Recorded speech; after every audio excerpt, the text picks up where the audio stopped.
السلام علیکم دوستوں، میں ہوں علی جاوید نقوی۔ امریکہ نے اپنے سب سے بڑے جنگی جہاز B-2 بمبار طیاروں سے ایران کے جزیرہ خارق پر حملے کیے ہیں، جہاں سے ایران کا 80% آئل ایکسپورٹ ہوتا ہے۔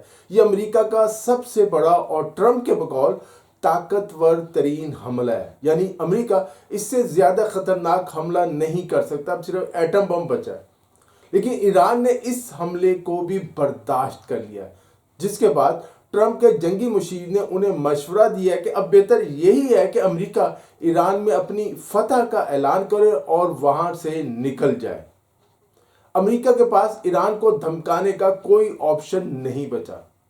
دوسری جانب ایران نے عراق میں امریکی سفارت خانے کو نشانہ بنایا، جبکہ اسرائیل اور امریکی فوجی اڈوں پر بھی میزائل اور ڈرون حملے شروع کر دیے ہیں۔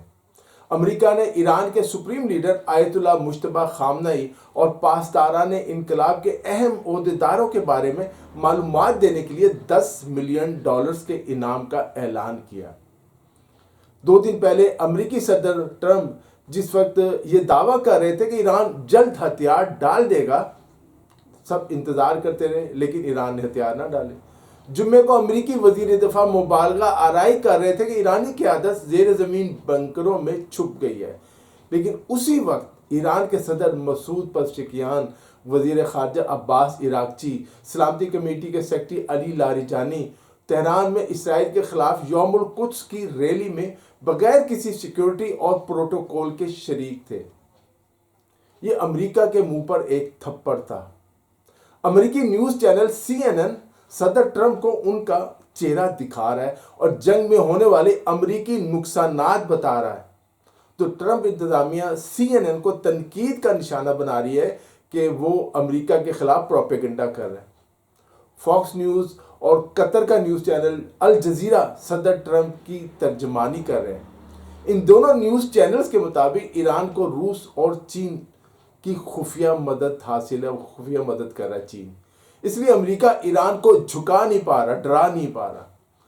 اس کا مطلب تو آپ خود اعتراف کریں کہ چین امریکہ سے زیادہ طاقتور ہو گیا۔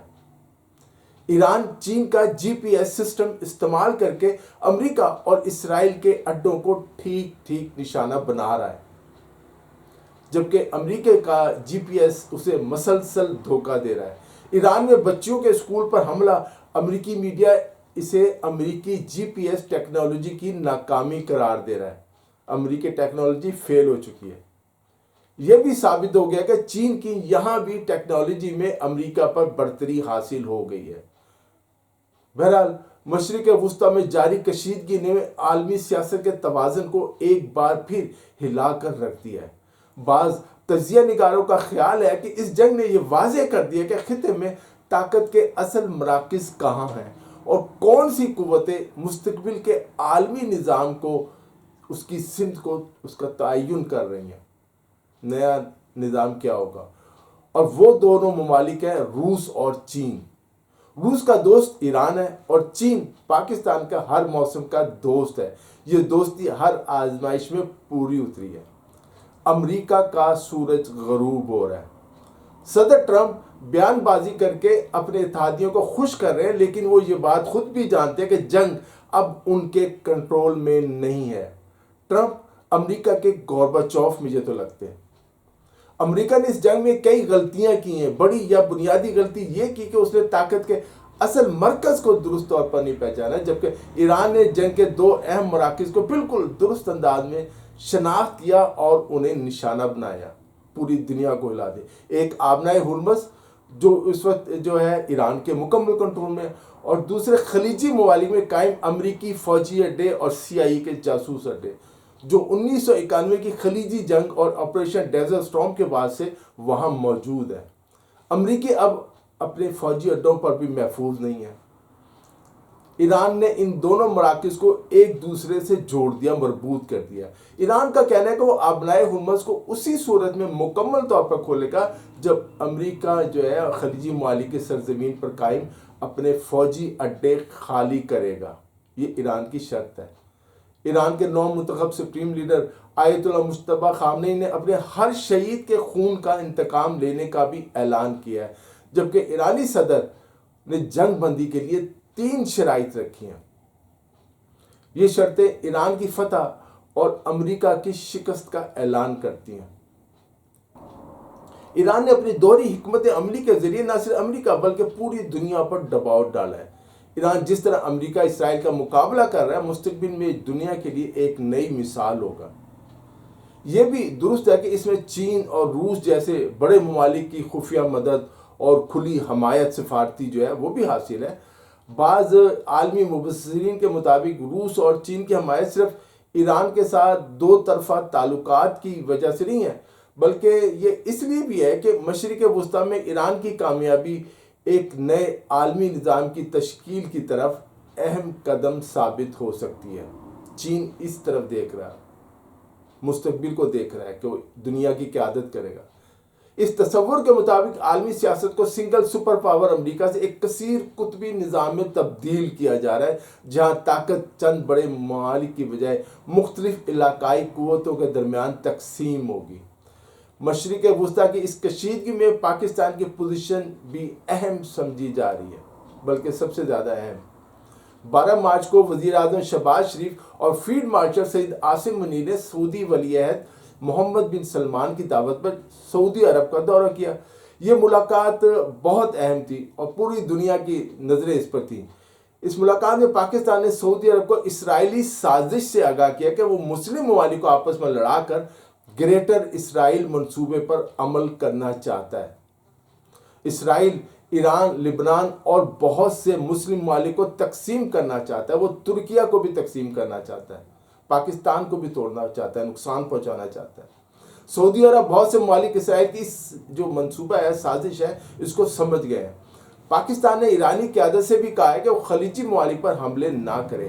ایران نے پاکستان، چین، روس، شمالی کوریا اور بنگلہ دیش سمیت کچھ ممالک کے جہازوں کو آبنائے حرمت سے گزرنے کی اجازت دی ہے اور ان کو نشانہ بھی نہیں بنایا جا رہا ہے۔